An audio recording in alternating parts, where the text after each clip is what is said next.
from the Lakeside Newsroom of the Henrico Citizen, your hometown news source since 2001. This is the Henrico News Minute with publisher Tom Lapis.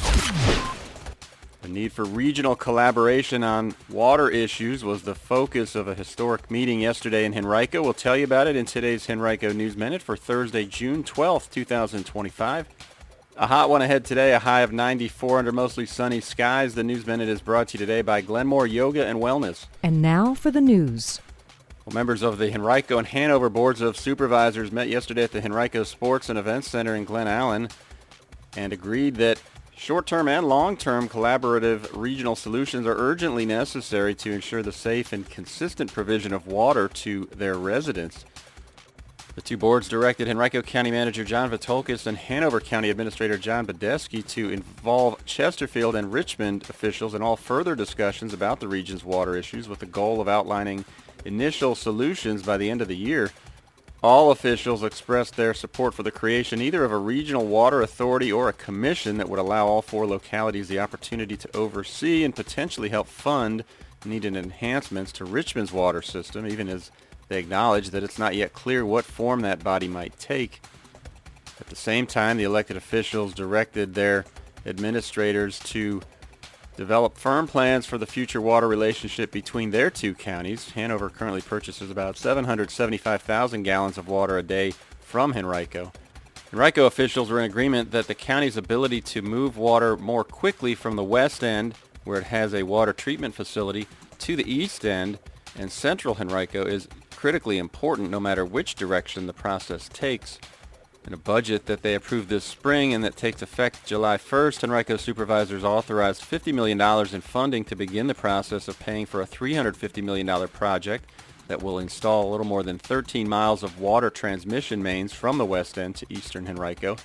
Ultimately, it will allow the county to send as many as 21 million gallons of water each day to eastern and central Henrico if needed. Currently, the system can only direct about 1.5 million gallons a day along that route. You can read much more from yesterday's meeting. I've got a complete recap on our website, henricocitizen.com. The Henrico School Board will meet twice today, once for a 12:30 work session and again at a 6:30 monthly meeting. At that meeting, it's scheduled to vote on $13.7 million in federal grant funding for the coming school year, a slightly lower amount than what it received last year. The school system will receive about $10.8 million in Title I funding, support for low-income students, and about $1.4 million in Title II funding, support for staff quality. Although Title I funding has remained the same as last year, the number of designated Title I schools in the county, those are schools with high numbers of low-income students that receive federal funding, would change from 22 to 20 with the elimination of Johnson Elementary and Seven Pines Elementary as designated Title I schools. The board also will review a number of proposed policy changes. You can learn more about those right now on our website from our Report for America education reporter, Leanna Hardy. Well, a raccoon that bit and scratched a person on June 8th in the West End has tested positive for rabies.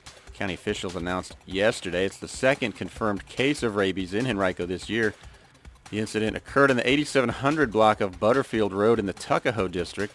The resident sustained multiple scratch and bite marks and sought immediate medical attention, according to police.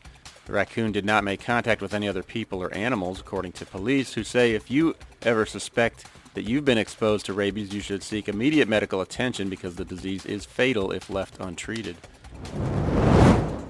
Now that it's summertime, a number of children who typically rely on free lunches and breakfasts at their public schools may not have that opportunity. So Feedmore is stepping in and offering free breakfast and lunch to anyone in the area under the age of 18. No registration is required, and the children and teens don't even have to give their names if they don't want to, according to Feedmore officials. Meals are offered on a first-come, first-served basis to more than 31 sites throughout the Richmond region. You can get a complete list of them right now on our website, henricocitizen.com, from our partners at WTVR. Today's Henrico News Minute has been brought to you by Glenmore Yoga and Wellness Center in the West End. Embark on a path to wellness for body and mind. Glenmore offers yoga, Pilates classes customized to suit individual needs, as well as therapeutic methods, massage, energy, and sound therapy, as well as comprehensive training programs. Call them at 804-741-5267 or visit glenmoreyoga.com.